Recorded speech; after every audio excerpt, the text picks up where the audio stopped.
Chers amis, bonjour. Parachat Noach, souriez, je suis filmé. Alors dans notre paracha, comment elle commence la paracha? Elle est Toldot Noach.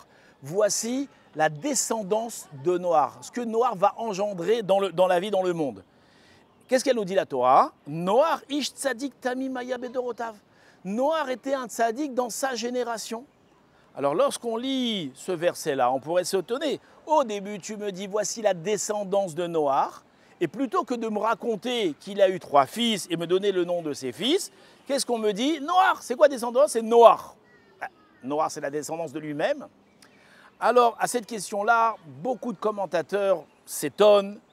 Et la réponse que j'ai gardée pour vous, c'est que l'homme, lorsqu'il vient dans ce monde et il travaille, il va peiner, toute son intention et toute sa fatigue, elle est pour qui? Elle est pour ses enfants.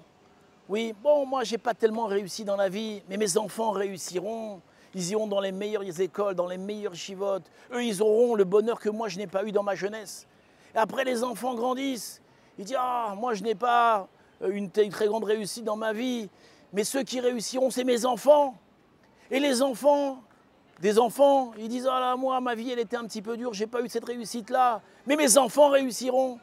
Et les enfants, ils disent aux enfants, moi, je ne vais pas faire le lourd, mais ça continue.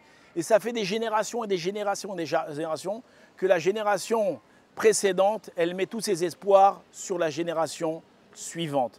Alors, est-ce que c'est juste de faire ça? C'est pas juste de faire ça. Alors, c'est sûr et certain qu'on doit investir dans nos enfants, on doit tout faire pour qu'ils réussissent et qu'ils ne passent pas les mauvaises choses, si on en a eu dans la vie. On doit leur construire un avenir équilibré.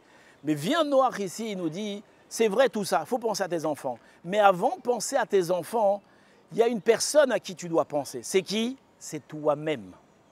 D'accord? La descendance, l'engendrement d'une personne, avant tout, c'est lui-même. C'est vrai qu'on va te juger sur tes enfants, mais on va aussi te juger sur toi-même. Alors n'oublie pas d'investir pour toi. Vous savez, des gens, après 120 ans, ils laissent un héritage et ils espèrent que leurs enfants feront des choses avec l'héritage. Alors ils construiront des yeshivotes, ils paieront des gens pour étudier la Torah, pour lire des Tehillim. Mais qu'est-ce que ici la Torah, qu'est-ce que Noach vient nous dire? Il dit, mais avant de penser que tes enfants fassent quelque chose pour toi, toi fais quelque chose pour toi. Viens au Beth Midrash, viens à Clé, Sheva, viens étudier la Torah. N'attends pas que tes enfants fassent le travail pour toi. Tu as de l'argent, viens, dépense cet argent-là pour faire des mitzvot toi. N'attends pas que tes enfants fassent avec ton héritage des mitzvot. D'accord? Parce que cet argent-là, il leur appartiendra à eux, pas à toi. Donc la première descendance d'un homme, c'est qui? C'est soi-même.